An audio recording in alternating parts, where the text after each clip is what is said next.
Okay, is everybody all set? Well, good evening. This is our meeting of the School Building Committee for Lowell High School. Before we get started, I would ask Alex McGee to call the roll. Eileen Donahue. Here. William Samaras. Here. Edward Kennedy. Rodney Elliott. Ratty Mom. Connie Martin. Here. Connor Baldwin. Here. Marianne Bellata. Here. Marianne Bastide. Here. Christine Clancy. Here. Jim Cook. Joel Boyd. Jay Mason. Here. Ben Opara. David Peasley. Here. Maria Sheehy. Diane Trad. Here. Billy Joe Turner. Rick Underwood. Here. Mike Vaughn. Here. Jeff Wilson. Ralph Snow.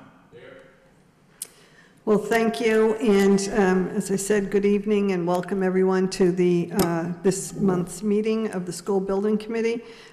Since we met the last time, which was a few months ago, we have gone through the selection process for our construction manager, and we have entered a contract with our construction manager, and so that's one of the main tasks of this evening, is for you all to meet Suffolk, who is the construction manager on the Lowell High School project.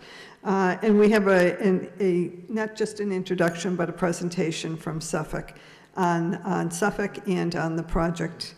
You should all have an agenda, and there are a number of components to that I'm going to turn this over very quickly to our consultants. Before I do, first on the agenda is accepting the minutes of the April 2019 meeting. If there, motion to accept, second. All in favor? Thank you.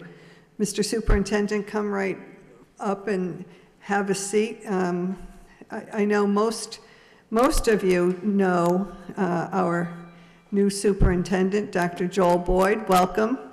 But not everybody. So, Dr. Boyd, welcome.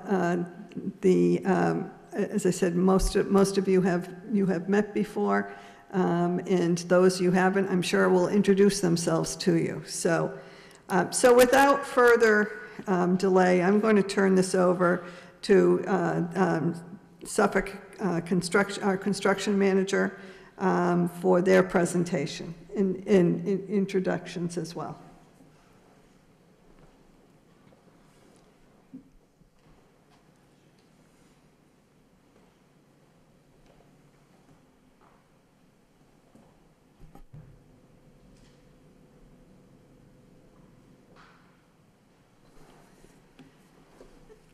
And Chris, maybe before we start the presentation, maybe if you can introduce the members of the team that are here, that would be great. Absolutely. So thank you very much. We're very honored to be here. It's a phenomenal team that was put together, and we're very glad to be part of that. So I brought with me today Rex Radloff and John Dolan.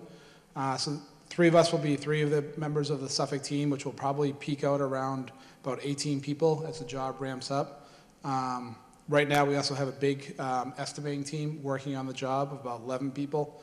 We're actually owe an estimate next week, so they're going through working on that as we speak. But the team will ramp up, so we thought we'd just do a quick introduction to Suffolk and then get into a little bit of the specifics of this job and what our thoughts are on it. We started working with the team already. I have a bunch of meetings. We've walked the site several times. We looked at the existing mechanical systems to get a good feel for those last week. We met early this morning to go through just the bi-weekly owner-architect-contractor meetings. Have some phasing meetings next week, so we're just really getting into the process right now and happy to be part of it. With that, let's start off. So quick introduction to Suffolk. We are the largest general contractor in New England. We do about $4 billion worth of work nationwide. In the education group, which is what our team works in, we've done about 6 million square feet of K through 12 construction and worked in about 230 different educational facilities whether it be K-12, universities, private schools, that type of thing. About a little over 2,000 employees, privately held company. This is actually an older slide, it's up to $4 billion now. A $5.5 billion bonding capacity is how the insurance companies rate companies. We do have several different sectors listed out there. We are Boston-based. We have another office in New York City, 2 in Florida, 3 in California, and a new one in Dallas. It's brand new. But we are Boston-based, as I mentioned. Just running very quickly through some of the different school and local projects we've done. Everett High School, Somerville High School is ongoing as we speak. Saugus High School also ongoing as we speak. That's a middle high school. Fall River, Durfee High School down in Fall River. Just started down there about 5 or 6 months ago. Some work at Northeastern, the college side. Coburn Hall right up the street. Perry Hall also right up the street. So it's quick, and then the way we like to work is we really want to be collaborative. We want to be part of this team. In order to make this job to be as successful as it can be, we'll definitely be a part of the team. We obviously can be, part of your neighbors for the next 7 years as this job goes on. So we want to be, very good neighbors. We want to get the community involved. We want to be as open and transparent as we can. On doing a lot of these projects, the more open we tend to be, the more the community understands, and usually it makes the jobs go a lot smoother.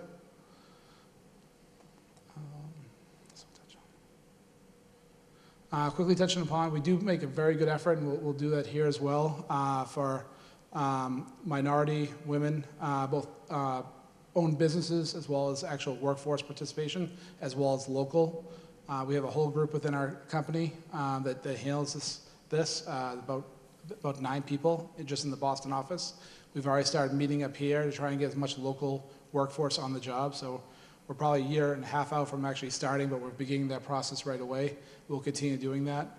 Also bringing on local apprentices, helping people get into the unions and everything like that we can do. As much information as we can pass on, we're very I think we're fortunate in the position we are, and we like to try and pass that knowledge on as much as we can. With that, I'll turn it over to these guys who'll do a little more introduction to our plans for the job. Good afternoon. Thanks, Chris. As Chris said, we are more than thrilled to be involved in partnering with the city. We commend the city and the whole Skanska team for the process. It was thorough as can be, and we couldn't be more thrilled to be here and a part of the team. So thank you. We're going to get into a little bit of the job and our philosophy. So behind me are the 3 things we felt were most important on the job. The first on the left side of the screen is safety, right? So I don't think anyone in this room would argue that safety is important. It's an extremely important thing in our business, and it is the #1 priority for us. We have a sophisticated, data-driven program. We'll have a full-time on-site senior safety manager with us at all times. And again, this for me is really about keeping the community safe. It's the teachers, it's the students, and throughout our logistics and phasing, we will continuously keep that at the forefront of our thinking and planning for this project. The second is separation of construction and learning. We didn't feel like it was enough to say we would mitigate impacts to students and teachers. We felt like we had to, on this particular job, isolate our construction zones and our construction activities from active classrooms and learning. So again, as we walk through some of the phasing and initial thoughts to our job, you'll hear that echoed throughout. And then the last is uninterrupted learning. As a community member, I am from Lowell. I was born and raised in Lowell and a current longtime resident of Lowell.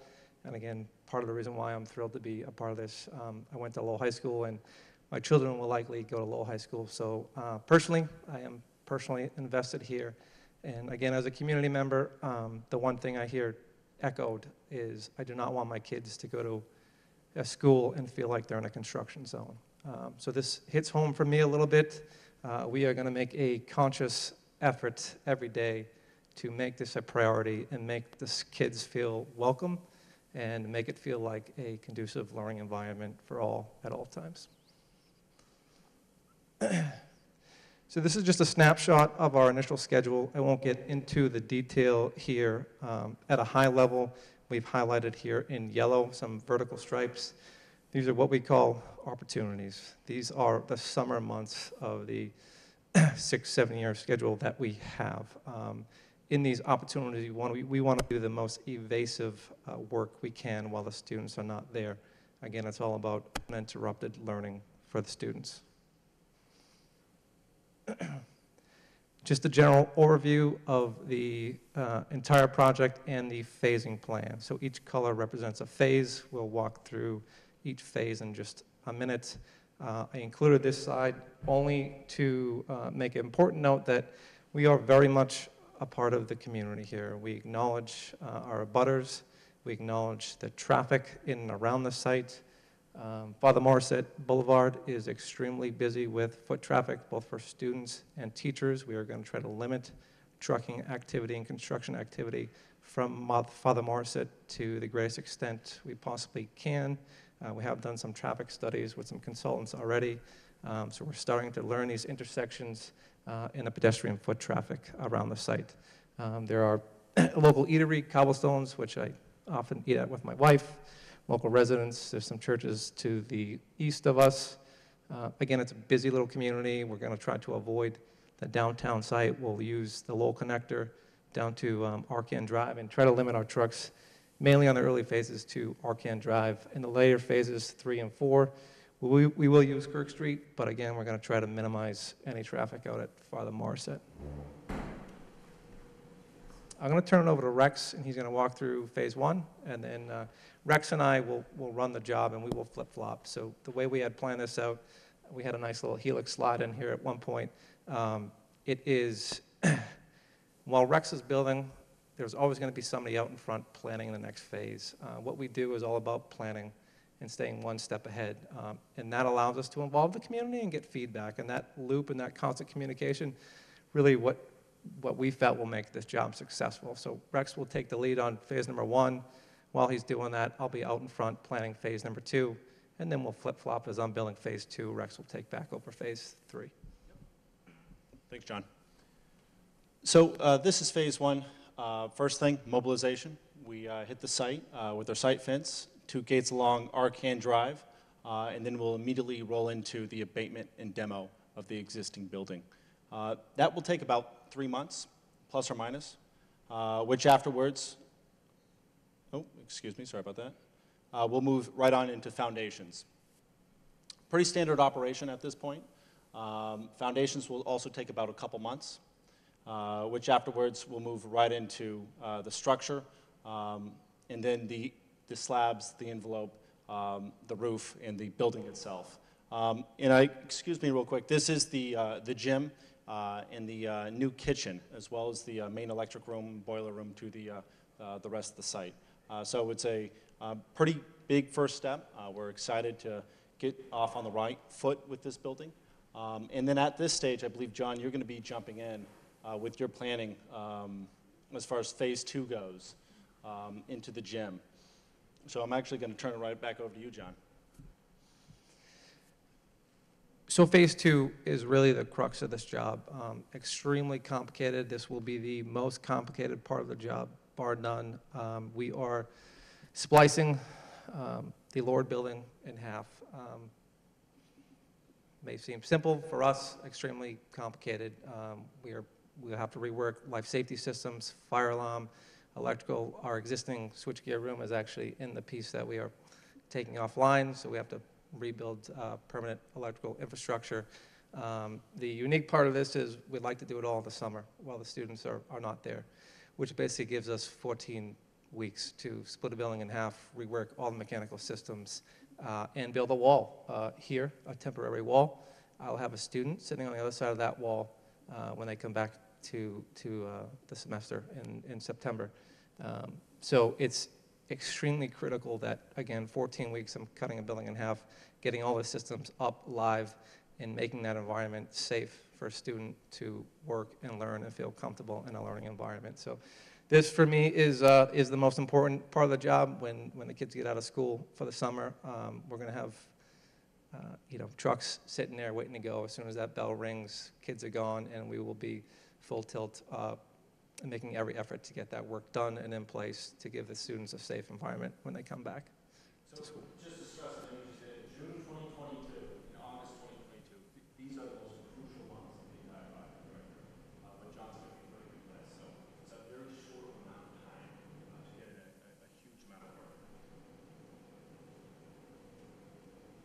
So we included this slide. This is Somerville. What we're doing here, we talk about relevant experience. John Allen, our lead superintendent, who wanted to be here tonight, he couldn't. He's down in Somerville now building this. We included this in our original presentation in our interview, but I'm going to show you what he's doing now. Again, oops.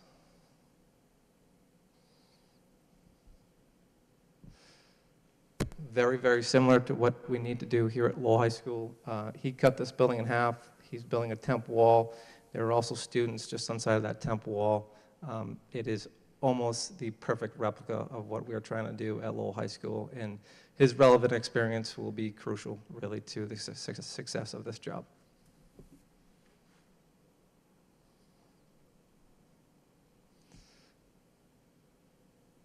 This is phase 2. I'll hand it back over to Rex. This is the new freshman academy. Absolutely. So I'm just going to go back one slide. So phase 2 is kicking off new freshman academy in cafeteria. As John was pointing out, this is an occupied building, separation from the students. We're working right here with a superintendent that really understands how to build in these tight areas. With that said, so we'll be working on our foundations towards Arcan Drive. Shortly afterwards, we'll be set steel in the same exact manner that we do so in the gym. And then afterwards, we'll roll into slabs, envelope, roofing in the same exact manner. Nothing out of the ordinary to top off the freshman academy in November of 2023. At this point, John, you're already planning in phase 3 and 4 as far as how to get these buildings online. So I'm actually, as simple as that, I'm going to turn it right back over to you.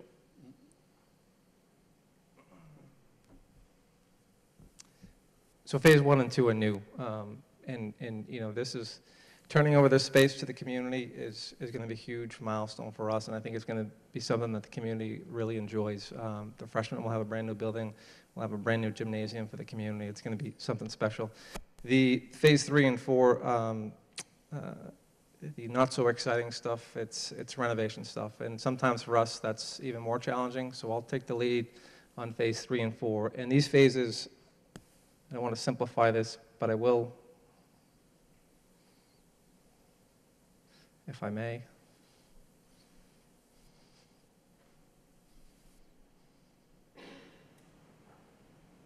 We didn't include that slide. But for us, this is all about separation of construction zones and learning. Again, for me, it's all about not interrupting the students, providing them with an environment that is conducive to learning. And nothing less.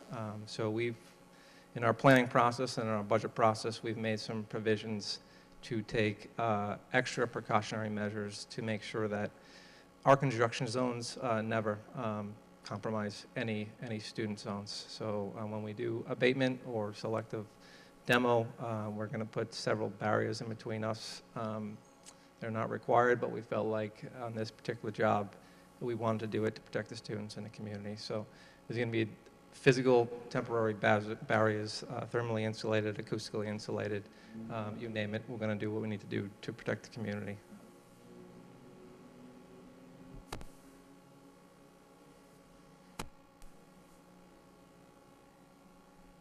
So that's it. I'm going to present a little video on our communication strategy. We've done this successfully on Saugus and Somerville. So in our day-to-day communication, we'll have morning meetings with John Allen and myself with school administrators. We'll walk them through some of the stuff that we're going to do on the day-to-day basis on the site, some of the logistics, some of the concerns. And then on a monthly basis, we're thinking we may do videos for the community. How we share these, we have yet to determine that, but we felt like this may be a really useful tool. So I'll play an example here. I lost it. bear with me.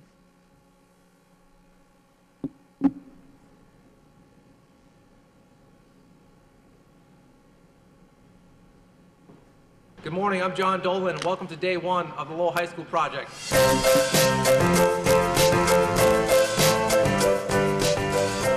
Demolition phase is quick.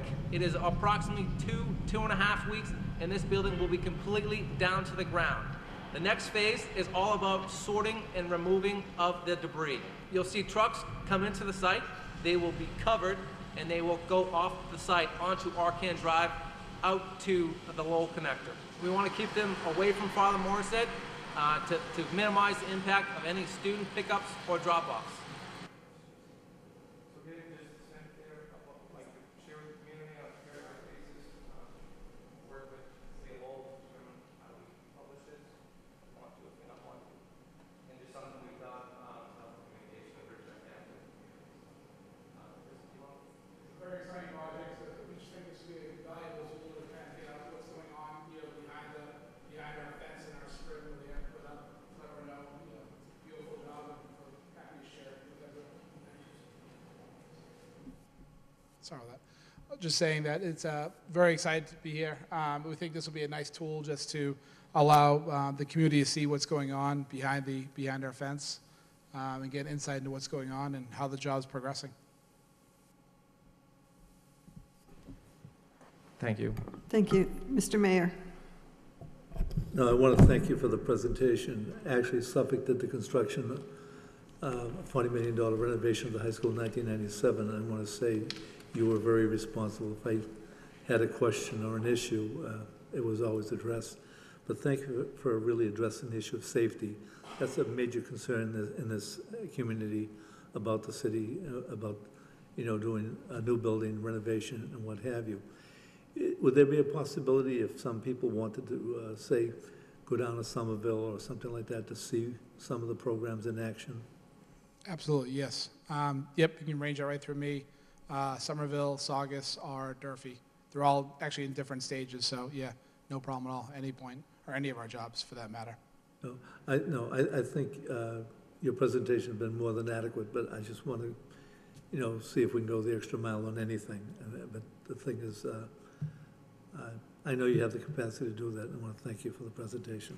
And Mr. Mayor, in that regard, Mayor Curtatone from Somerville did reach out and offered to, if people wanted to come and see how their project is going. He spoke very highly of the project and of their construction manager, Suffolk, and he did extend the invitation.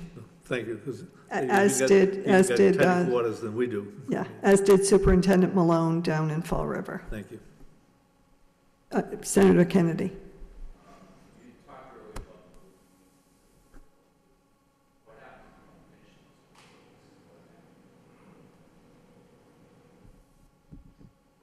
This is very early preliminary phasing, right? So when we looked at this, we've studied it quite a bit. We've put some initial thoughts to how we would do this. Our initial thoughts is we try to get this done, and I would say it's an aggressive goal, but it's a goal we want to plan for an attempt. So I think we haven't worked out all the details with the design team because there is some heavy electrical and mechanical engineering that would need to go into pulling it off. I think we'd study it now.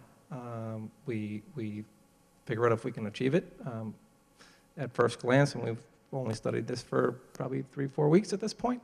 I think our business is all about planning and setting expectations. So to answer your question, if we could not meet the expectations, we would open up a dialogue with the city and determine that. We would open up a dialogue with the city and determine that now, well before we ever went down that path.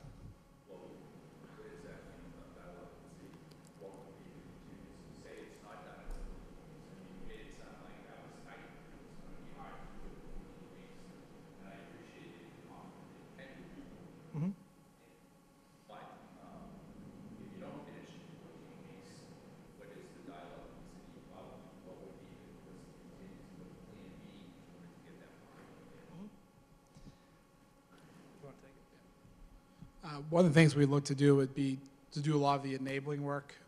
We talked a little about the switchgear, getting some of the stuff done the summer before, getting ourselves out ahead. So to that point in that summer, we're coming in, we're separating the buildings, we're knocking it down, but a lot of the backfeeding of the electrical, the life safety systems is all set up. It's just cut and paste. If we were to fall behind that summer for whatever reason, we look at doing an accelerated schedule, 10-hour days, Saturdays, whatever it would take to get ourselves back up to the point where we have it ready so that when the kids come back, it's in a nice, safe condition.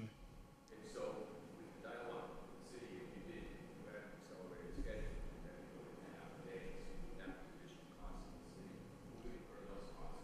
That would come out of contractor contingency if that was the case. If we fall behind on our plan, it's something like such as that, then we would take it out of that.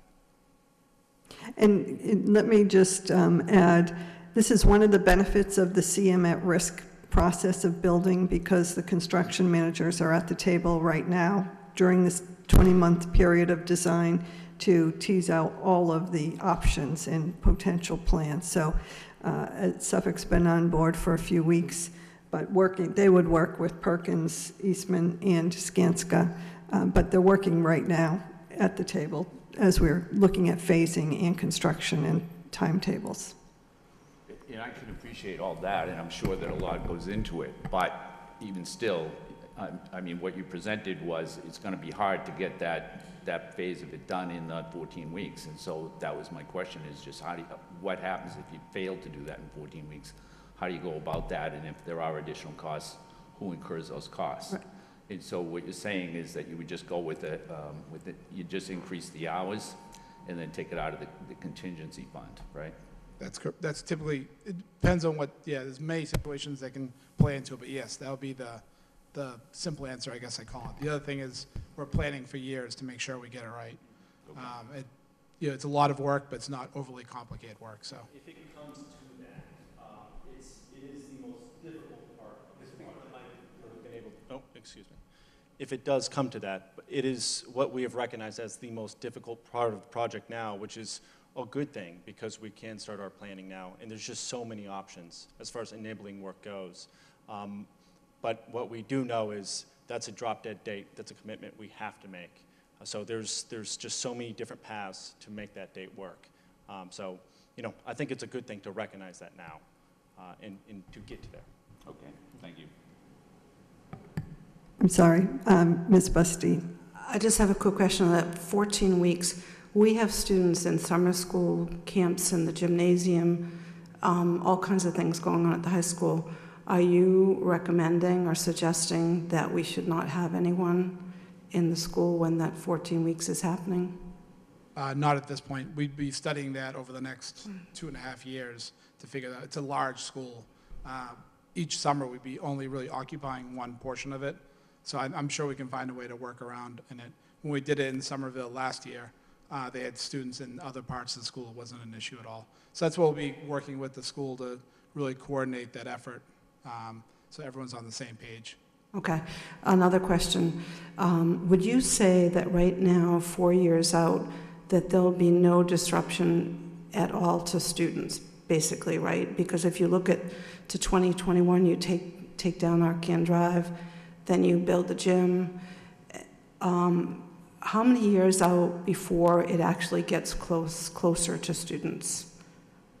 And the reason, I'll tell you why I'm asking the question, because already I have parents that are not sending their students to Lowell High School because they don't want to be part of any of this, and I think at some point we need to put a message out that says, for the next 3 years, 4 years, it's not even going to be close. I just think it's something to think about, because we're going to start losing enrollment because they're already talking about not wanting to come and have their students be part of this. So I know that's part of the communication plan. It is part of the communication plan, and making clear not just when the actual construction is going to start, but once it does start, that there will be no students in the vicinity or exposed to construction. But it will take extensive communication to the community at large. They already don't want to send their students. I'm like, wait a minute, we're not even starting anything for years, so, but you know how things spread. Well, and so one of the challenges is, so far there's been lots of rumors and opinions, but no facts, and it's our job both as a city and the school building committee, to make sure the facts are accurate and disseminated to the public, and particularly to the school community at large. Thank you. Sorry, Lieutenant Peasley. Thank you. I know you mentioned the traffic study and the importance of not having traffic on Father Morissette Boulevard, and I appreciate that, but I don't think I'd be doing my job if I didn't at least point out that the service entrance where you had at one of the pictures where the trucks would be coming in and out during the demo is literally right across the way from the main entrance to both the headquarters of the fire department and the police department, and we just want to make sure that the traffic study included that, and there is some planning involved so that that isn't obstructed, right? And I don't know if you guys had mentioned that at all, so I just figured I wouldn't bring that up. So, great point. My father was a police officer for 30 years in the community, so we did do a traffic study, and we did actually study the traffic coming out of the police lots early in the morning at peak hours, and then in the afternoon at peak hours.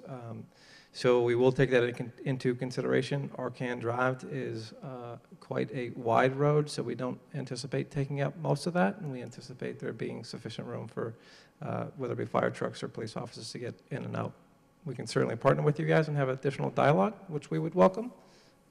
I think, you know, a lot of this is about open dialogue with the community. So we don't have all the answers. I think what we're doing now is standing here and saying we open up the dialogue and welcome the dialogue because, again, we don't have all the solutions. So we'll partner with the community. We'll partner with the police force and the city. And I think that's really what this process is all about. Good question. Thanks. Thank you. Jay Mason. Hi, thanks for a great presentation. It's pretty exciting to have you guys here. We look forward to working with the #1 contractor in New England. That's pretty neat for us. I want to just follow up on safety because there are a lot of questions about how the safety piece works, and you've made it a hallmark. You've got this focus of construction and separation with learning. And I wanted to ask, we had talked earlier about a process using a full-time hygienist, I think it's called. And I wondered if you could just tell us how that works a little bit so we can tell folks who are nervous and asking questions, you know, this is in place. They've done this 230 times before.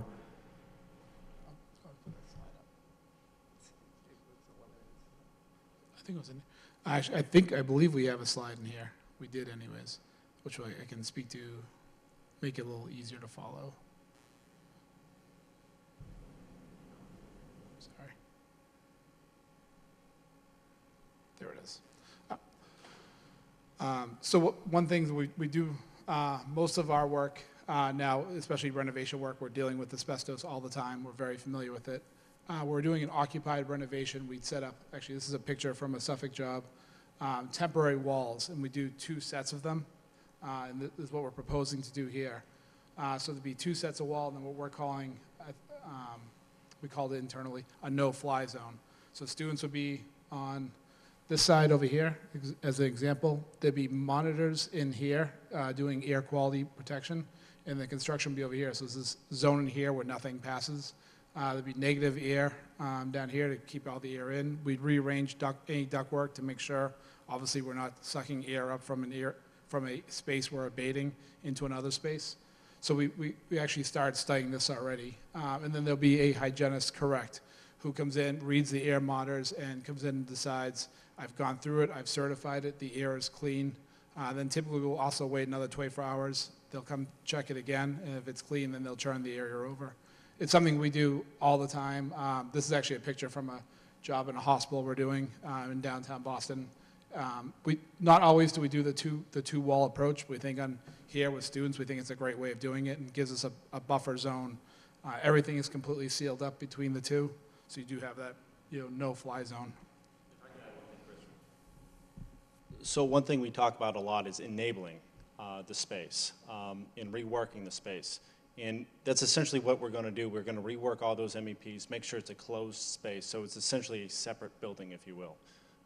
So there are a tremendous amount of planning now to figure out how we're going to make those systems talk to each other. And it's not just that simple. So that's one of the things we're going to be doing there.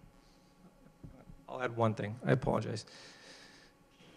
I spoke on this a little bit earlier, but I'm from the community, and that's all I hear about asbestos. And why would I send my kids to that school if they're exposed to things? This, for us, was a unique approach. We decided to put additional barrier.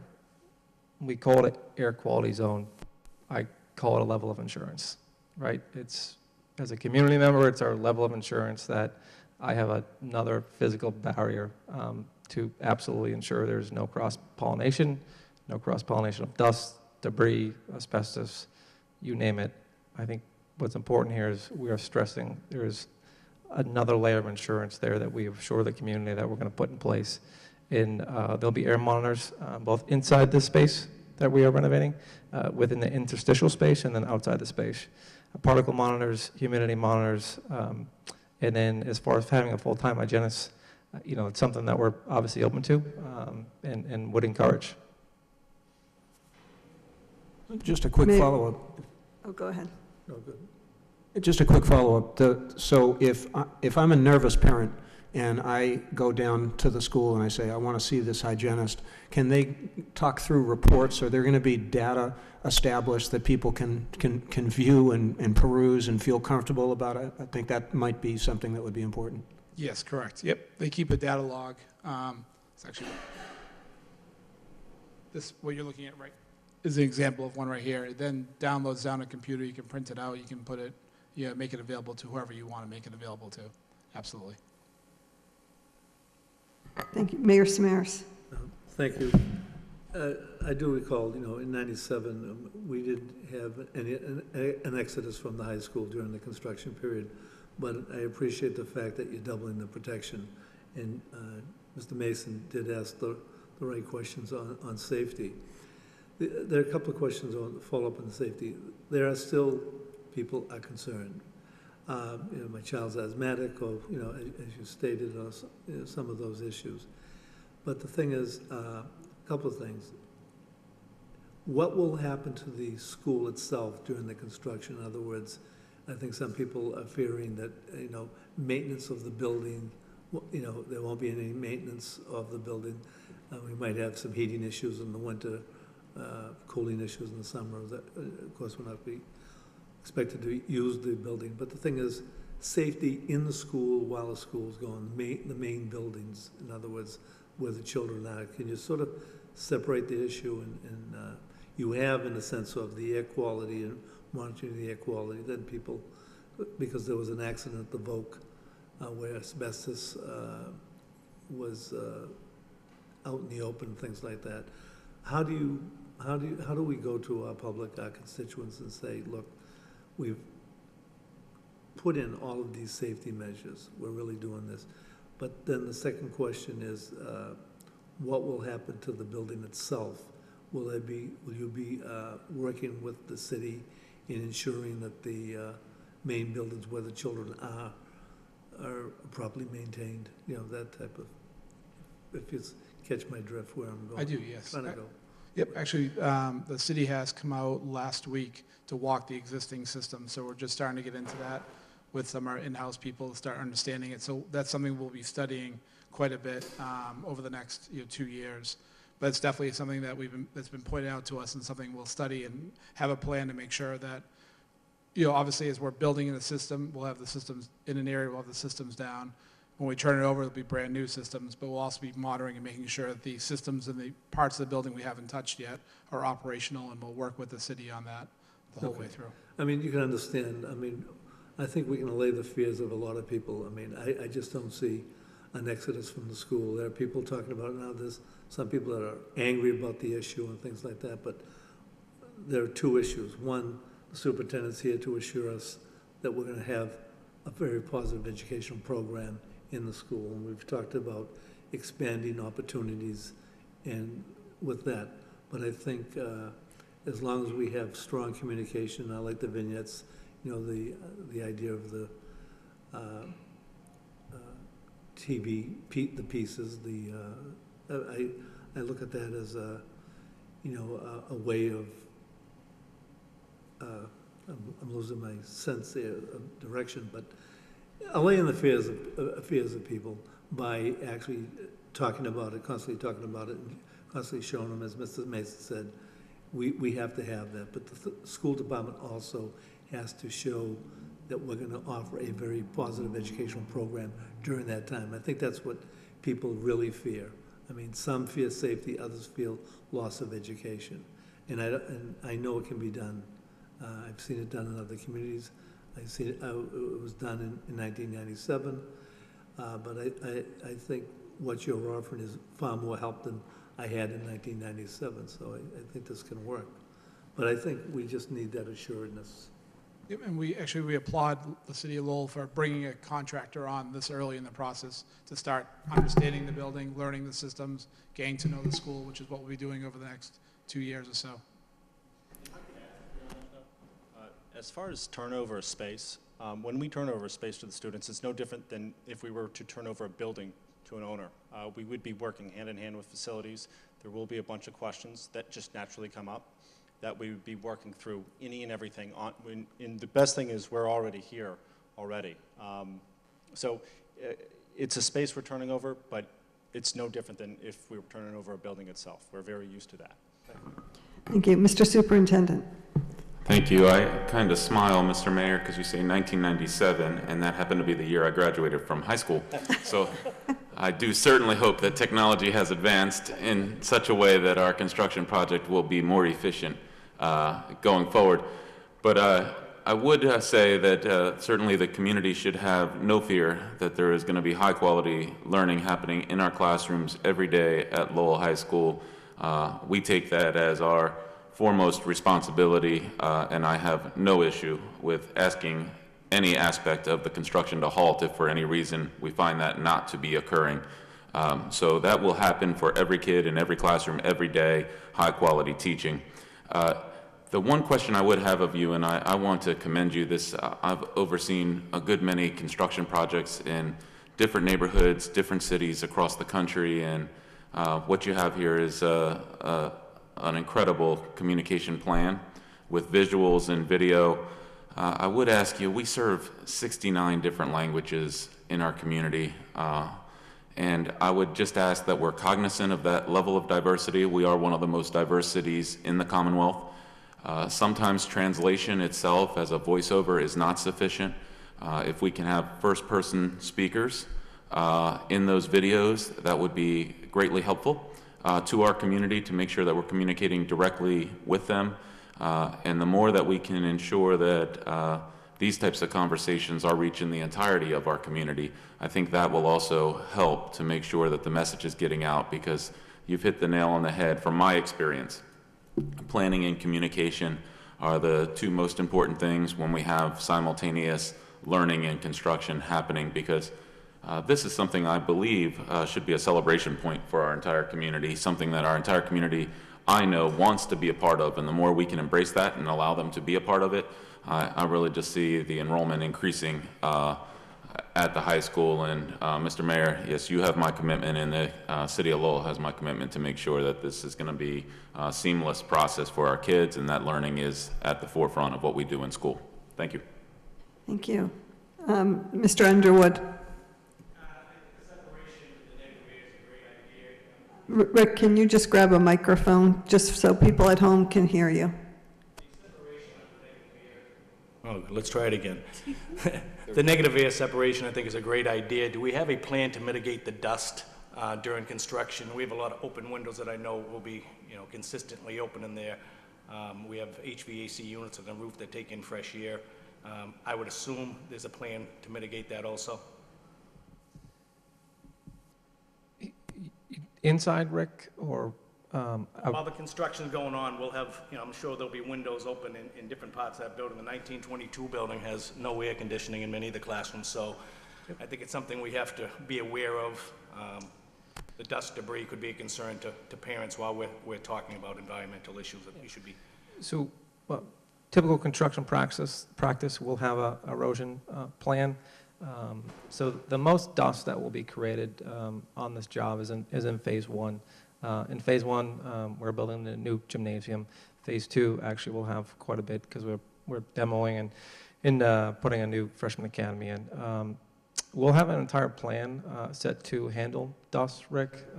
There's what's called dust bosses, where you basically, it's a large fan that spits dust up into the air. Think of if you're a skier, think of if you're on the slopes and you see those snowmakers, very similar, kicks up dust, kicks up vapor and water, and then catches the dust and brings it back to the ground. So, and then we'll have street sweepers obviously managing the site and the perimeter around our site for the city. There's a couple different things we can do to help manage and mitigate dust. Does that answer your question, Rick? It does, thank you. Anything else?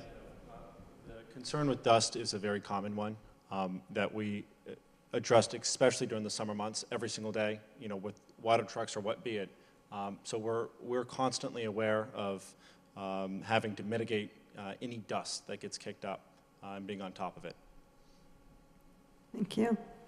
Any other questions? Okay. Well, thank you. Thank you very much. And we're going to go to our next phase. I do want to reiterate, you know, for people who think this is maybe a project that's a long ways away, I can assure you it's underway right now. We have had marathon meetings. All of the professionals, all of the consultants are on board. This is full steam ahead right now planning this school. And as I mentioned, I think the planning process is really, really critical to getting it right once the shovels go in the ground. So there's an enormous amount of attention to detail that's going to be ongoing. You will see this as I turn this over to Perkins, Niesman, and Skanska as far as timelines for all of our participation, and just to give you an overview of what to expect as we move forward from this point. So without further ado, I'll turn this over to our consultants. Joe from Perkins Eastman will be presenting the next segment. Thank you, Madam Manager. What you have in front of you is a schedule. There's actually several versions of it. Superintendent, did you happen to get one? I have an extra copy if you don't. And there's, it's at different scales. So don't bother trying to read the first one right now because I don't have enough magnifying glasses to go around for everyone. But what this is basically our work plan over the next several years. And what I'm going to focus in on is really the meeting schedule during this next phase, which we're calling design development. And you can see that in two forms. The next piece of the schedule is basically a blow-up of the meetings, which we'll go through. And for those who do not like Gantt charts, I also have just a list of the meetings right here. So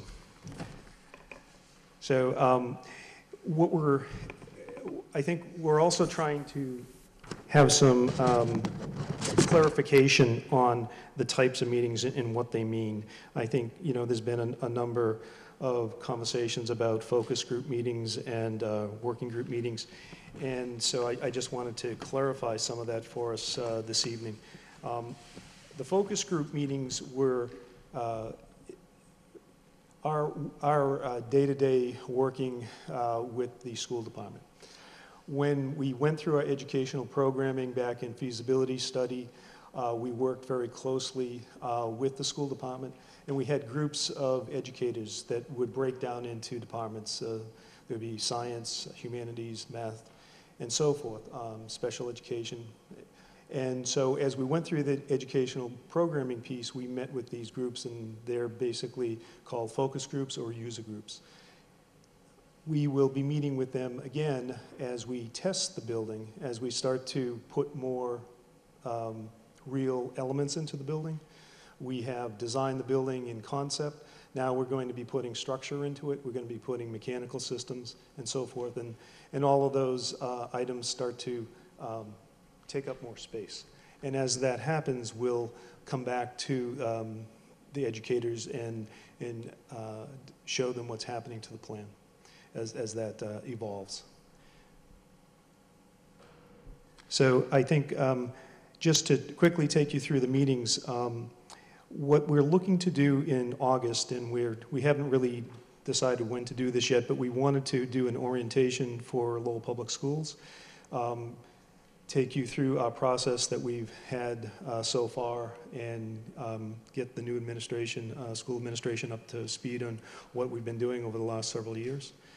So that's identified as in August, to be determined. The next line is the OAC meetings. What we're meeting every other week. It's the owners, the architect, and the contractors. So that's a regular meeting that we'll be continuing to have on a every other week basis. And the working group and ELT meeting, that's a combined meeting. It's the educational leadership team that has guided the design team as we've gone through this process.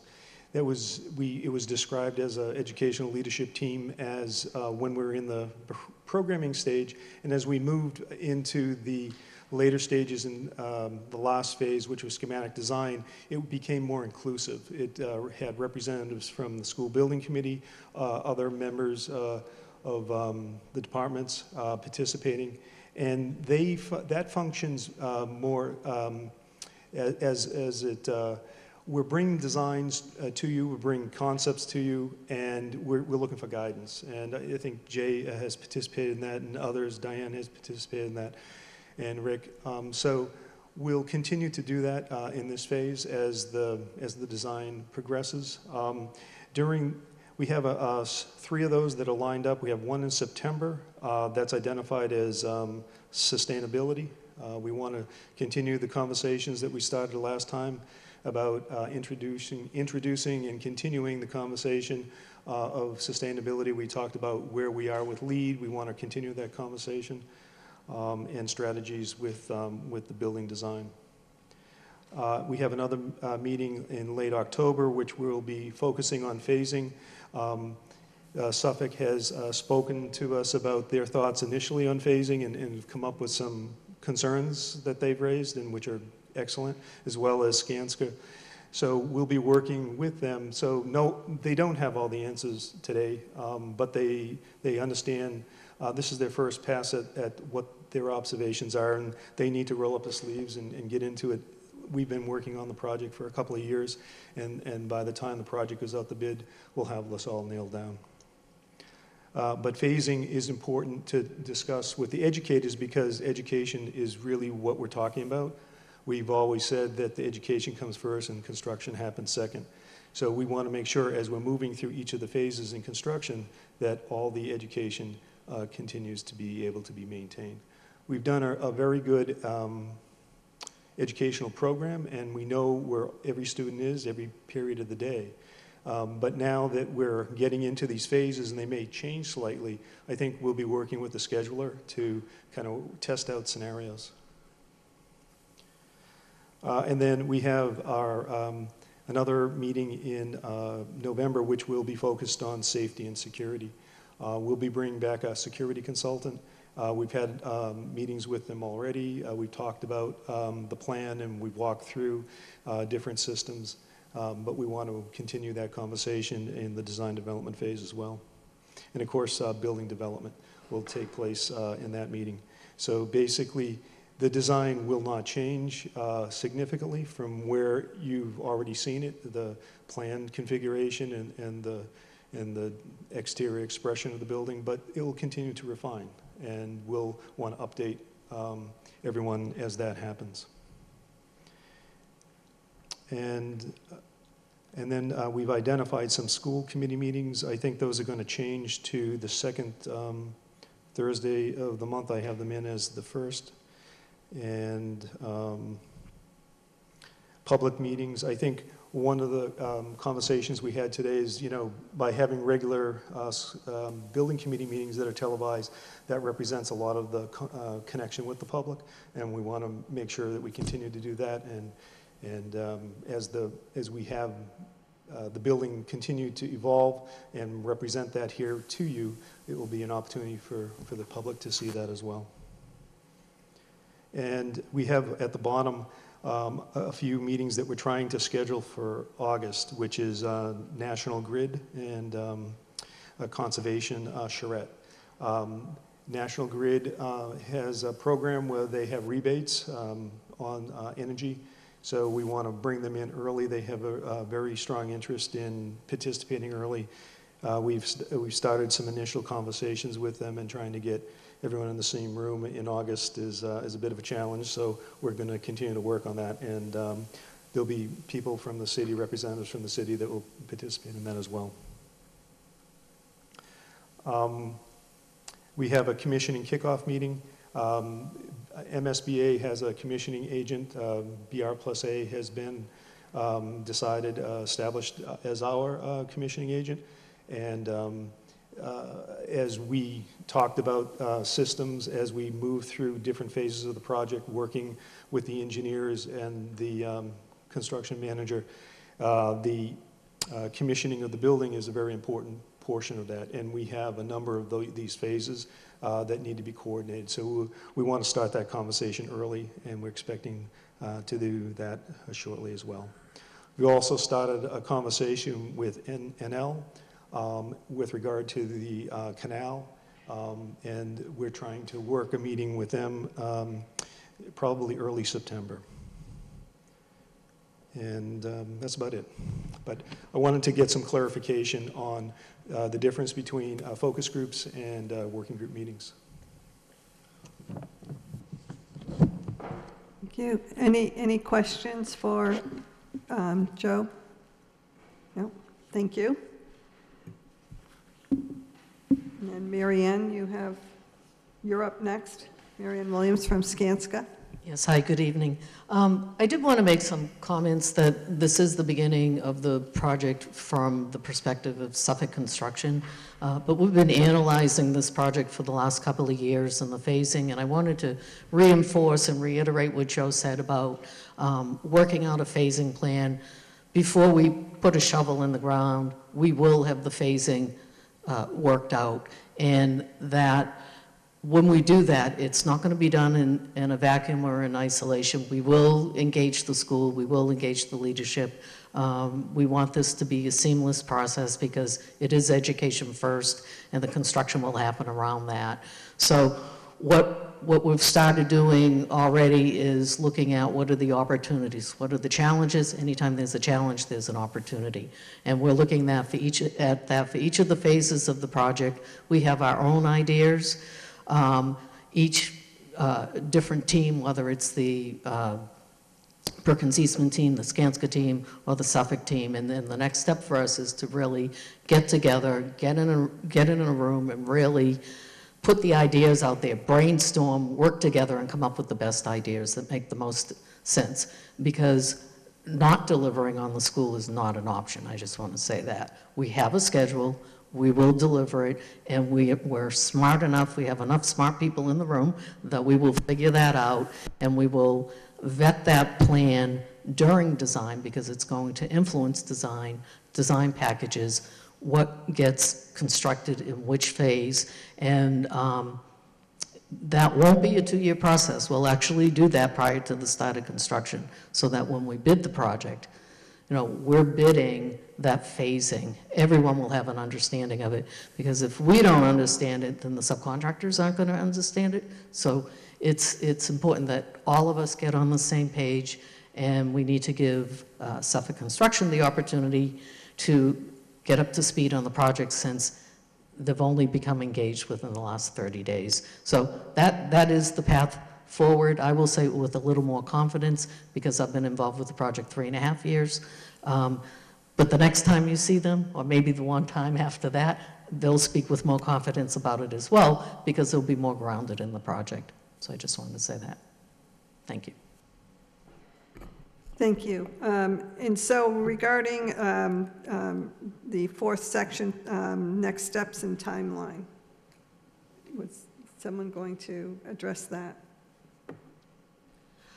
What we're going to be doing is we are going to be meeting with the sub-consultants along with the construction team and the owner's project manager. We're going to be engaging at the city level. We're going to be mapping out our plan for permitting. We do have a higher level schedule that We have milestones where we'll be making submissions to the Mass School Building Authority, and there'll be 3 submissions to the MSBA.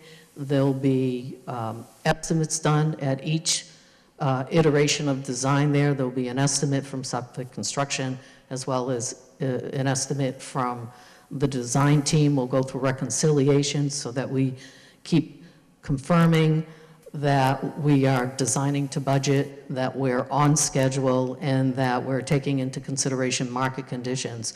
So we do have a project funding agreement from the MSBA that locks us into a schedule. We're not allowed to submit to the MSBA if we're over budget. So this is, this is something that there's constant checks and balances along the way, and it's a progressive process. So really what we're doing is going through design, developing a construction management plan so that that when we actually get into construction, sort of like the launch of a rocket ship, that we vet all of our assumptions in advance before we actually start work. And part of that is doing exploratory work, destructive investigation. That's really is going to be something that's going to be happening over the summer. Vet the assumptions about the mechanical systems. If there's something that's not clear, we have input from the architects and the engineers about where there might be some questions. We'll have Suffolk go in there. We'll be opening up walls. We'll be verifying what in the moment might be hidden conditions, and we're going to keep trying to take away the surprises or the unknowns and move it from a gray area to a greater level of certainty about what we're dealing with the design, and that will also inform you folks with your scheduling and construction planning. Thank you. Everyone should have received an email. There were some folks who had an issue with having our meetings the first Thursday of every month, and I think there was some desire to have it the second Thursday. For some reason, the first Thursday seemed to be problematic. Is there any desire to change the once-a-month meeting of this school building committee? No? Keep it the first Thursday? Okay, well, that's easy. We don't have to change anything. So you're on the schedule. So I don't know if anybody has anything to add or any questions, suggestions at this point. So what we envision, I thank Joe from Perkins Eastman for providing a pretty detailed schedule for us to all look at and know what's happening when. There are many moving pieces, obviously, as you can see. But one thing this committee, and I think we saw it tonight, some of the questions and the suggestions, it's why you're all on this committee. That's why you're at the table to advise and to consult with our experts and our consultants. And so, one thing that will be consistent, we'll meet each month. This committee will be kept up to date each month as to what's happened in the prior month and what's going to be upcoming, and if there are any changes to what's going on. It also has the opportunity for the public to tune in, and we're going to do our level best to put all information out to the greater community so they know not only can they tune in and watch and get updates on a regular basis, just as the school building committee can, but they are also going to be entitled to come down if they have specific questions and have community participation. I think that's critically important as well as we move through this. Again, it's a very exciting project. It's very complicated, and we're underway, and we look forward to what will be a terrific project for the city of Lowell and for the history of the city. So if there's nothing else, I'd entertain a motion to adjourn. So moved by Ms. Martin, seconded by Mayor Samaras. All in favor? All opposed? Thank you, and I hope everybody enjoys the rest of their summer. As the song goes, we'll see you in September.